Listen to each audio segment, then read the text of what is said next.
Hi hello welcome to post 360. నేను మీ మురళీ రాపల్లి. ప్రస్తుతానికి ఆంధ్రప్రదేశ్ వ్యాప్తంగా ప్రతి ఒక్కరికి ఒకే ఒక డౌట్. జగన్మోహన్ రెడ్డి గారిని అరెస్ట్ చేస్తారా? జగన్మోహన్ రెడ్డి గారిని అరెస్ట్ చేయడానికి డేట్ ఫిక్స్ అయిందా? జగన్మోహన్ రెడ్డి గారిని అరెస్ట్ చేస్తానికి గల కారణాలు ప్రభుత్వం దగ్గర ఉన్నాయా? ఇవే నిజం చెప్పాలంటే లిక్కర్ స్కామ్ లో జగన్మోహన్ రెడ్డి గారిని అరెస్ట్ చేయడానికి ఆయన సన్నిహితులుగా ఉన్నటువంటి ఓఎస్డీని అదేవిధంగా తనకి దగ్గరగా ఉన్న కొంతమందిని అరెస్ట్ చేయడం జరిగింది. ఈ విషయాలు మీ అందరికీ తెలుసు. వారి దగ్గర నుంచి వాంగ్మూలాలు తీసుకోవటం తెలుసు.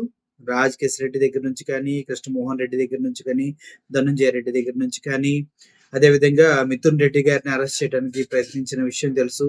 అన్ని తెలుసు. వాస్తవానికి వాట్ ఈజ్ లిక్కర్ కుంభకోణం? ఈ లిక్కర్ కుంభకోణాన్ని ప్రభుత్వాలు ఎలా ఉపయోగిస్తూ ఉన్నాయి అంటే, ఈ లిక్కర్ కుంభకోణం నాట్ ఓన్లీ ఇన్ ఆంధ్రప్రదేశ్, ఢిల్లీలో కేజ్రీవాల్ ని ఇదే కేసులో అరెస్ట్ చేశారు. మధ్యప్రదేశ్ లో ఇదే కేసులో అరెస్ట్ చేశారు. ఇంకా చాలా స్టేట్లలో ఇదే లిక్కర్ కుంభకోణం పేరు చెప్పి అరెస్టులు పరంపర సాగించింది ఈడీ. ఇప్పటి వరకు ఒక్క దాంట్లో కూడా ఆధారాలతో ప్రూవ్ చేయలేదు. ఒక్క ఢిల్లీ కేసులో మాత్రం కేజ్రీవాల్ పైన పెట్టిన కేసులో అరెస్ట్ చేయడం కోసం అరవిందో ఫార్మస్యూటికల్స్ నుంచి కొంత డబ్బు అరవింద్ కేజ్రీవాల్ కి అందింది అనే ఒక పాయింట్ మీద అరవింద్ కేజ్రీవాల్ ని అరెస్ట్ చేయడం జరిగింది. కానీ ఇక్కడ జగన్మోహన్ రెడ్డితో ఇది సాధ్యమేనా అంటే 100% కాదమ్మా. ఎందుకంటే జగన్మోహన్ రెడ్డి తీసుకొచ్చిన లిక్కర్ పాలసీలో ఎక్కడా ఇప్పటి వరకు ఒక్క లుసుకు కూడా దొరకలేదు.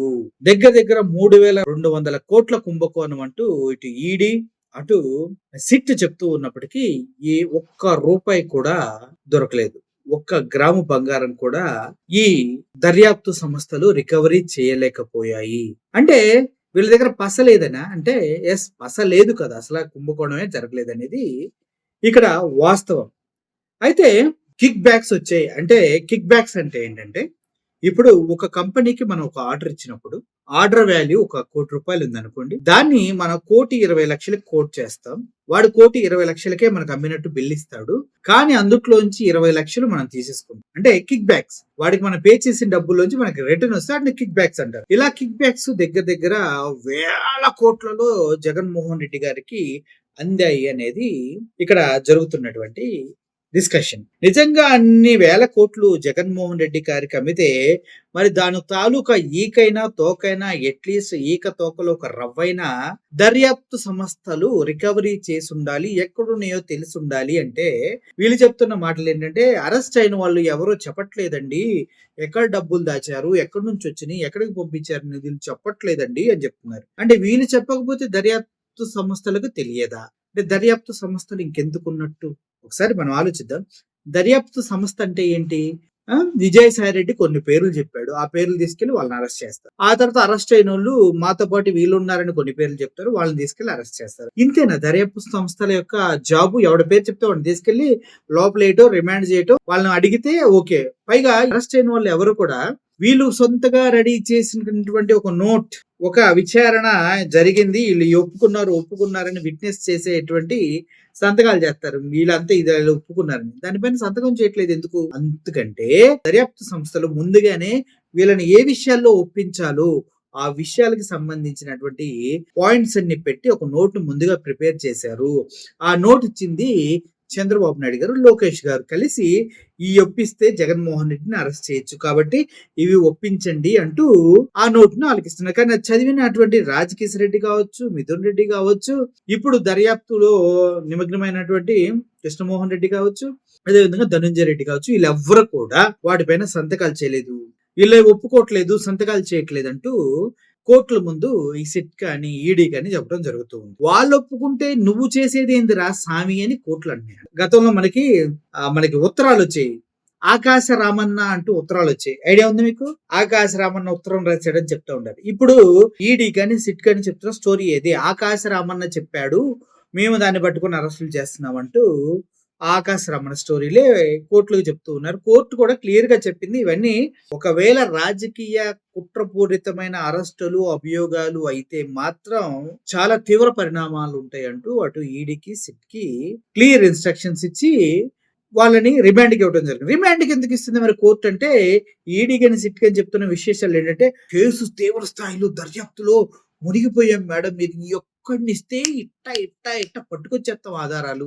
ఈ ఒక్కడిని ఇవ్వండి మేడం. అసలు అయిపోయింది కేసు, పూర్తి పీక్స్‌లో ఉంది మేడం అని చెప్తే, అంత పీక్స్‌లో ఉన్నప్పుడు నేనెందుకు కేసుని పాడు చేయటం అంటూ వాళ్ళని రిమాండ్‌కి ఇస్తూ ఉన్నారు. సో, ఈ విషయాలన్నీ గమనిస్తే ఇప్పుడు ఈ స్టోరీ ఎలా ఉందంటే, సీబీఐ కానీ, ఈడీ కానీ సీజ్ ద షిప్ అన్నట్టుగా.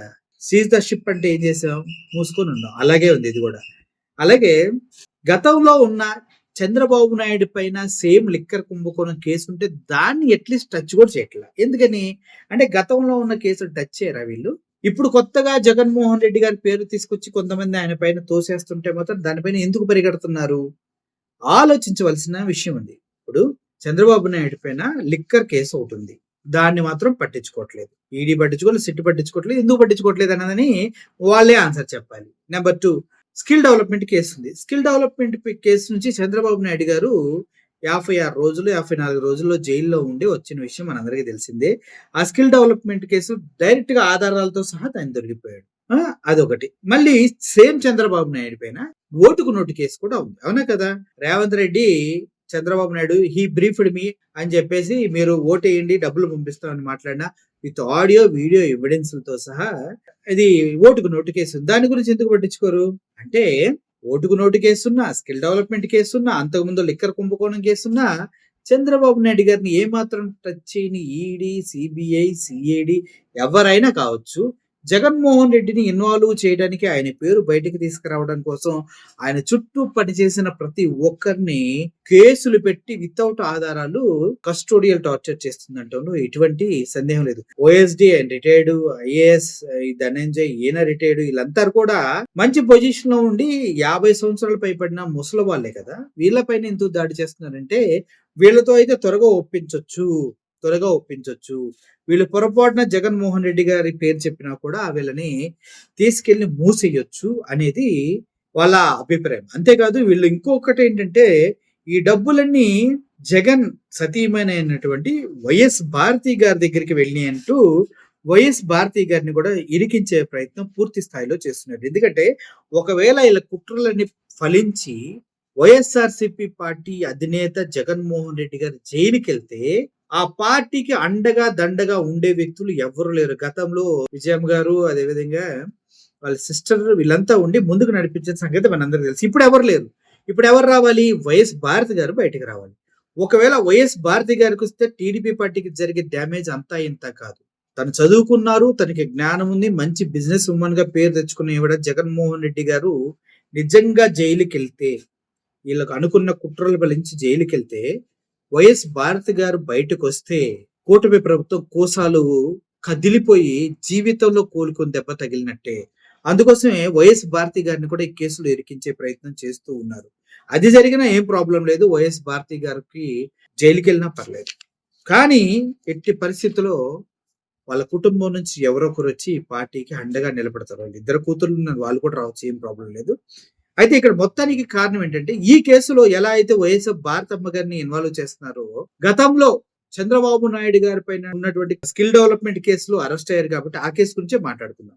ఆ బెయిల్ కూడా మెర్సీ బేస్డ్ వచ్చింది. అంటే నాకు ఒంట్లో బాగాలేదు, నాకు వివిధ రోగాలు ఒళ్ళంతా ఉన్నాయి అని ఒక విషయాన్ని కోర్టు వారి ముందుకు తీసుకెళ్లి, ఇన్ని రోగాలు ఉన్న వ్యక్తి జైల్లో ఉంటే చచ్చిపోతాడు అంటూ బెయిల్ ఇచ్చిందన్నమాట. సో అటువంటి బెయిల్‌లో ఉన్నటువంటి చంద్రబాబు నాయుడు గారిని ఇప్పుడు వైఎస్ఆర్‌సీపీ వారు ఏమడుగుతున్నారంటే, ఇప్పుడు భారతమ్మ గారి దగ్గరికి డబ్బులు వెళ్ళినాయి, ఆవిడ లెక్క పెట్టుకున్నారని మీరు అంటున్నారు కదా. అలాగే స్కిల్ డెవలప్‌మెంట్‌లో 376 కోట్ల స్కామ్ జరిగింది సూట్ కేస్ కంపెనీలు పెట్టి. దానికి చంద్రబాబు నాయుడు గారిని అరెస్ట్ చేసి జైల్లో పెట్టారు కదా. ఆ డబ్బులన్నీ కూడా వాళ్ళ భార్య భువనేశ్వర్ దగ్గరికి, అదేవిధంగా వాళ్ళ కోడలు దగ్గరికి వెళ్ళాయని మేము ఎప్పుడన్నా అన్నామా? ఒకవేళ అలా అన్నారంటే వాళ్ళని కూడా అరెస్ట్ చేస్తారా స్కిల్ డెవలప్‌మెంట్ కేసులో అని అడుగుతూ ఉన్నారు. ఇయన్నిటికి మధ్యలో కొన్ని విషయాలు మనం క్లియర్‌గా గమనించాల్సిందేంటంటే, జగన్మోహన్ రెడ్డి గారు అరెస్ట్ చేసినా కూడా ఆయన ఎక్కువ కాలం జైల్లో ఉంచలేరు. మహా అయితే ఓ 14 రోజులు, లేదంటే ఒక 17 రోజులు, 24 రోజులు. అది కూడా కాదు అంటే తీసుకొచ్చేసి ఒక 2 నెలలు. మహా అయితే అతి కష్టం మీద ఒక 6 నెలలు ఉంచగలుగుతారు. అంతకు మించి జగన్మోహన్ రెడ్డిని హోల్డ్ చేసే దమ్ము ఈ కేసులో లేనే లేదు. ఎందుకంటే ఇక్కడ ఆధారాలు ఏమీ లేవు. కేవలం గాలి మాటలు, ఎవడో ఇచ్చిన స్టేట్మెంట్స్ తప్పించి, ఏదైతే విజయసాయిరెడ్డి పేర్లు చెప్పాడో వాళ్ళు తీసుకొచ్చి వీళ్ళు టార్చర్ చేయటం తప్పించి, ఎవిడెన్షియల్ ప్రూఫ్స్ ఏవైతే వీళ్ళు ఇలా చేశారు అనటానికి ప్రూఫ్స్ లేనే లేవు. అటువంటి ప్రూఫ్స్ లేనప్పుడు కేసులు ఏవి నిలబడవు. అందుకే కేజ్రీవాల్ అయినా ఇంకా చాలా మంది అయినా బయటకు వచ్చి ఇప్పుడు దర్జాగా తిరుగుతూ ఉన్నారంటే ఆధారాలు లేకే. సో ఒకవేళ జగన్మోహన్ రెడ్డి గారిని నిజంగానే అరెస్ట్ చేసినా కూడా పెద్ద పొయ్యేది ఏమీ లేదు. అయితే టీడీపీ వర్గాల్లో వినిపిస్తున్నటువంటి మాట ఏంటంటే, జగన్మోహన్ రెడ్డి గారిని అరెస్ట్ చేస్తే ఇప్పుడే చేయండి. గతంలో ఎలక్షన్స్ ముందు ఎలాగైతే చంద్రబాబు నాయుడు గారిని అరెస్ట్ చేస్తే ప్రజల్లో సింపతి పెరిగి అది తట్టు పవన్ కళ్యాణ్ ఆ సింపతికి ఆర్జం పోసి ఎలా అయితే సానుభూతి ఓట్లు కూటమి ప్రభుత్వానికి వచ్చాయో అలాగే జగన్మోహన్ రెడ్డి గారిని అరెస్ట్ చేస్తే ఆల్రెడీ 40% ఓటు బ్యాంకుతో ఒక మగాడిలా నిలబడ్డాడు. మన 3 పార్టీలు కలిసినా కూడా ముక్కి మూలిగి 50% ఓటు బ్యాంకుని కైవసం చేసుకుని ఆయన ఒక్కడు 40% ఓటు బ్యాంకుని హోల్డ్ చేయగలిగారు. ఒకవేళ ఆయన పైన ఒక్క రవ్వ సింపతి కలిగినా కూడా కూటమి కూకటి వేలుతో సహా జీవితంలో అధికారంలోకి రాలేదు. కాబట్టి ఎలక్షన్స్ ముందు కాకుండా, అంటే ఇంకా 1 సంవత్సరం 2 సంవత్సరాలు ఆగి కాకుండా ఇప్పుడే చేయండి అంటూ కూటమి నాయకులంతా కూడా చెప్తూ ఉన్నారంట. అయితే దీన్ని చేస్తే ఎలాగైనా సింపతి వస్తుంది, అందులో డౌటే లేదు. జగన్మోహన్ రెడ్డి ప్రజలకి చేసిన మేలు వాళ్ళు గతంలో మర్చిపోయారు. కానీ ఇప్పుడు ఆయన ఎక్కడికి వెళ్ళినా ప్రజలు బ్రహ్మరథం పెట్టి జగన్మోహన్ రెడ్డి గారి చుట్టూ ఉక్కిరి బిక్కిరి చేస్తూ ఊపిరి ఆడకుండా చేసిన తప్పుకు పశ్చాత్తాపం లాగా ఆయన అభిమానం పెంచుకుంటూ వెళ్తున్నారు. ఈ తరుణంలో అరెస్ట్ చేసినా కూడా సింపతి క్రియేట్ అవుతుంది, ఇందులో ఎటువంటి సందేహం లేదు. అందరూ వైఎస్ఆర్సీపీ పార్టీ వాళ్ళు కూడా అదే కోరుకుంటున్నారు.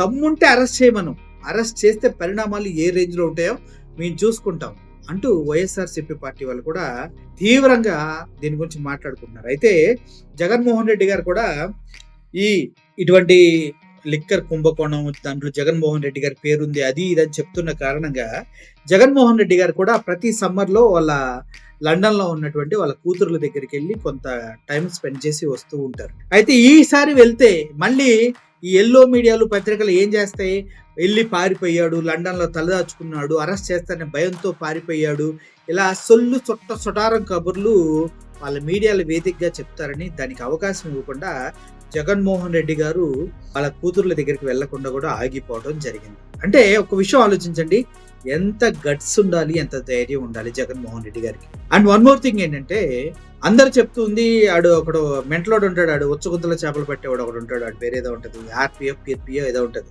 వాడు ఉచ్చగుంతల చేపలు పట్టుకుని పులుసులు పెట్టుకుని అమ్ముకునే రకంగా ఆడు జగన్మోహన్ రెడ్డి భయపడుతున్నాడు అని చెప్తే ఏంది, ఎవరికి భయపడతాడు జగన్మోహన్ రెడ్డి? ఒకానొక టైంలో దేశం మొత్తాన్ని గడగడలాంటించిన సోనియా గాంధీనే చిటికినేల మీద ఏక పీకినట్టు పీకి పక్కన పడేశాడు. తెలుసా విషయం? 16 నెలలు అప్పుడు అధికారం లేదు, ఏం లేదు. అప్పుడే 16 నెలలు జైల్లో పెట్టినా కూడా కనీసం చిరునవ్వు చెదరలేదు. శవాల దగ్గరికి వెళ్తే నవ్వుతాడు అంటారు కదా, ఆ చిరునవ్వు చెదరలేదు జైల్లో ఉన్నప్పుడు కూడా. ఎన్నో బాధలు పెట్టారు. వాళ్ళ నాన్నగారు చనిపోయినప్పుడు చెల్లించలా, ఇంటింటికి గడప గడప తిరుగుతున్నప్పుడు హెరాస్ చేశారు, చెల్లించలా, వాళ్ళ అమ్మని దూరం చేశారు, చెల్లించలా, చెల్లిని డబ్బు పెట్టి కొనేశారు, చెల్లించలా. ఆయన ప్రజల పక్షాన్ని నిలబడ్డాడు, ప్రజల కోసం పనిచేశాడు, ప్రజలకు సంక్షేమాన్ని అందించాడు. నేను మంచి చేశానంటేనే నాకు ఓట్లు వేయండి అని గుండె ధైర్యంతో అడిగిన వ్యక్తి జగన్మోహన్ రెడ్డి ఒక్కడే. ఆయనకి తెలుసు చంద్రబాబు నాయుడు గారు ఫేక్ ప్రామిసులు చేసినట్టు జగన్మోహన్ రెడ్డి చేయగలడు కదా. ఆయన చేశాడా? అధికారం పోయినా పర్లేదు, ప్రజలకు నేను అబద్ధం చెప్పను అని నిలబడ్డ వ్యక్తి ఎవరు? జగన్మోహన్ రెడ్డి. అంటే ఇప్పుడు అధికారం లేనంత మాత్రాన అరెస్టులు చేసి భయపడిపోవడానికి ఆయన పెచ్చోడా? గతంలో 1,00,000 కోట్లని రాంగ్ ప్రాపగాండా చేసి జైల్లో వేస్తేనే ఆయన 1,00,000 కోట్లు అనే అభియోగం నుంచి బయటపడి అసలు ఏమీ చేయలేదు అంటూ దాని నుంచి బయటకు వచ్చినటువంటి సందర్భాలు మనకు గుర్తులేదా? ఆయన చూసి వేరే వాళ్ళు భయపడతారబ్బా, ఎంత ధైర్యం ఏంటి? చంద్రబాబు నాయుడు అన్నాడు, గుర్తులేదా? ఎంత ధైర్యం ఉంటే మోడీకి లెటర్ రాస్తాడు, మళ్ళీ 2.0 వస్తున్నాడంటే ఇప్పటి నుంచి మన బ్రెయిన్ లో బాధ భయం కలిగేటానికి 2.0 అని భయపెడుతున్నాడు. ఇవన్నీ మాట్లాడింది ఎవరు? చంద్రబాబు నాయుడు గారు కదా. మరి అటువంటిప్పుడు భయం ఎవరికి ఉంది? ఎప్పుడైనా జగన్మోహన్ రెడ్డి చంద్రబాబు నన్ను అరెస్ట్ చేస్తాడంట అని భయపడ్డా? అరెస్ట్ చేస్తే చేసుకో, 1 సంవత్సరం జైల్లో ఉంటాం, మళ్ళీ తిరిగి వచ్చి రెట్టింపు ఉత్సాహంతో ప్రజల్లోకి వెళ్తామని జగన్మోహన్ రెడ్డి చెప్పింది. సో ఎన్నో కుట్ర పన్ని జగన్మోహన్ రెడ్డి గారిని అరెస్ట్ చేసిన అక్కడ 3 పాయింట్లు మర్చిపోకూడదు. జగన్మోహన్ రెడ్డి ఎవడికి అదరుడు, బెదరడు. జైల్లో ఆయనకి కొత్త కాదు. గతంలో జైల్లో పెట్టినప్పుడే అంతకన్నా గొప్పగా సీఎం అయి స్టేట్‌ని అద్భుతంగా పరిపాలించాడు. ఒకటి. నంబర్ 2 భయపడతాడంటే భయపడే రకం కాదు, భయపెట్టే రకం. జగన్ 2.0 అని అందుకే ఆయన మొన్నే చెప్పాడు.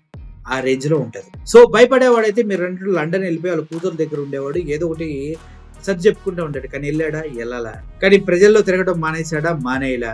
సో ఒక విధంగా మనం ఆలోచించినట్లయితే జగన్మోహన్ రెడ్డి అన్నిటికీ సిద్ధపడి తెగించున్నాడు. నీ అరెస్టులకు కానీ, నీ బెదిరింపులకు కానీ, నువ్వు చేసే సోషల్ మీడియా అరెస్టులకు కానీ ఆయన భయపడతలేదు. ఈసారి కార్యకర్తలు ఎలా చూసుకోవాలి? ఇప్పుడు ఇంత జరుగుతున్న కార్యకర్తలు నాతో ఉన్నారు అని కృతజ్ఞత ఆయనలో రెట్టింపైంది. ప్రతి మీటింగ్ లో కార్యకర్తను వదిలిపెట్టను, నా సోషల్ మీడియాను వదిలిపెట్టను, ప్రతి ఒక్కరిని నేను చేసిన తప్పు నాకు తెలిసిందని మాట్లాడుతున్నాడు. జగన్మోహన్ రెడ్డిని ఎప్పుడు అరెస్ట్ చేసినా నెక్స్ట్ అధికారంలోకి వచ్చినప్పుడు ఆయన చూయించేటటువంటి పరిపాలన, ఆయన చేసేటటువంటి యుద్ధం మీరు తట్టుకోలేరు. ఆ యుద్ధంలో నిలబడగలిగే దమ్ము, సత్తా ఉంటే ఎవడైనా కూడా జగన్మోహన్ రెడ్డిని టచ్ చేయండి. వాళ్ళ క్యాడర్‌ని టచ్ చేయండి. అది లేనప్పుడు అన్నీ మూసుకొని పక్కనుండి ఒకవేళ ఎవడి కోసమో మా పార్టీ కార్యకర్తలు అడుగుతున్నారు, నా కుటుంబ సభ్యులు ఫీల్ అవుతున్నారని ఎవడన్నా ముందుకొచ్చి జగన్మోహన్ రెడ్డి గారిని, వాళ్ళ కుటుంబాన్ని టచ్ చేసి బాధకి గురి చేస్తే తెలంగాణలో ఉన్న వైఎస్ఆర్‌సీపీకి కూడా ప్రాణం పోసినట్టే అవుతుంది. ఈసారి తెలంగాణలో కూడా వైఎస్ఆర్‌సీపీ పార్టీ దారుణంగా తన ప్రతిభ చూపించబోతుంది. దానికి కారణం కూటమి ప్రభుత్వంలో ఉన్నటువంటి ఇప్పుడు తీసుకునే నిర్ణయాలే కారణం కాబోతాయి అనడానికి ఎటువంటి సందేహం లేదు. సో ఓవరాల్ గా హత్య రాజకీయాలను సహించాం, అక్రమ అరెస్టులను సహించాం, లేనిపోయిన నిందలను సహించాం, తండ్రి పోయిన లోటును సహించాం, ఎంతో మందిని సొంత వాళ్ళని డబ్బులు పెట్టి కొనేసి పక్కన లాగినా కూడా సహించాం. ఇక పైన సహించేది లేదు అంటూ జగన్మోహన్ రెడ్డి క్లియర్ గా తన 2.0లో చెప్పబోతూ ఉన్నాడు. దాన్ని తట్టుకునే దమ్ముంటే అరెస్టులు చేయండి, ఏమన్నా చేయండి. కానీ అరెస్ట్ చేస్తేనే మంచిది నా పాయింట్ ఆఫ్ వ్యూలో. గతంలో అరెస్టులు చేశారు, ముఖ్యమంత్రి కాకుండా ఎవరిని ఆపారా? ఏం లేదు. సో ఇది జగన్మోహన్ రెడ్డి గారిని అరెస్ట్ చేసినా చేయకపోయినా ఎవరికి ఏమీ పొయ్యేది లేదు. వైఎస్ఆర్సీపీకి పొయ్యేది లేదు. 40% hard core vote bank Jaganmohan రెడ్డిదే. అవునా కదా? అంతకు మించి పెరుగుతుందేమో, అంత మించి తగ్గే అవకాశం 0% కూడా లేదు. ఏం పిక్కుంటారో పిక్కోండి అంటున్నారు వైఎస్ఆర్సీపీ వాళ్ళు. దాన్ని బట్టి అర్థం చేసుకోండి. Thank you for watching this video. Murali signing off. Thank you so much.